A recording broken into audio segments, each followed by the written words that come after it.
Prime Minister of our country would post a picture with Tommy. I mean, it just wasn't making any sense. നമ്മളത് കണ്ടുപാടെ നമ്മളൊക്കെ ഒന്നും അറിയില്ല. Video call ചെയ്ത് പോകുമ്പോ എവിടെയെങ്കിലും ചിരിച്ചുകൊണ്ടിരിക്കും. നമ്മൾ ഇൻസ്റ്റഗ്രാം നോക്കുമ്പോ ആ ഫോട്ടോ കാണുമ്പോ ഞാൻ വിചാരിച്ച ഗ്ലിച്ച് ആണെന്നാ, നമുക്ക് തെറ്റി കാണിക്കില്ലേ, നമ്മളിങ്ങനെ ചെയ്തോണ്ടിരിക്കുക.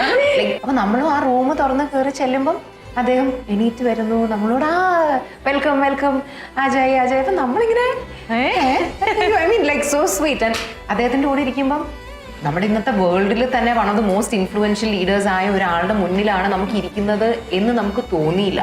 കാരണം he made us all feel so warm and comfortable and നമ്മളോട് വളരെ നോർമലായിട്ട് സംസാരിച്ച് നമുക്ക് പറയാനുള്ളതൊക്കെ കേട്ട് ഇപ്പൊ നമുക്ക് നമ്മുടെ ഒരു അപ്പൂപ്പൻ, ഒരു ഗ്രാൻഡ് ഫാദർ ഫിഗർ ഒരാളുടെ കൂടെ ഇരിക്കുമ്പോൾ നമുക്ക് എങ്ങനെയാണോ തോന്നുന്നത്, അപ്പൊ നമുക്ക് we are feeling very free to talk to him. അല്ലാതെ നമ്മൾ പേടിച്ച് വിറച്ച് സ്ട്രെസ്ഡ് ആയിട്ട് അങ്ങനെയല്ല ഇരുന്നത്. കാരണം അങ്ങനത്തെ ഒരു എനർജിയാണ് അദ്ദേഹം അവിടെ ക്രിയേറ്റ് ചെയ്തത്. കാരണം നമ്മളെ മീറ്റ് ചെയ്യുമ്പോഴും ഹി ന്യൂ അസ്. ആൻഡ് ഇപ്പോ നമ്മളൊക്കെ ഇങ്ങനെ സോഷ്യൽ മീഡിയയിലൊക്കെ പോപ്പുലർ ആണ്, ഇതൊക്കെ അറിയാം.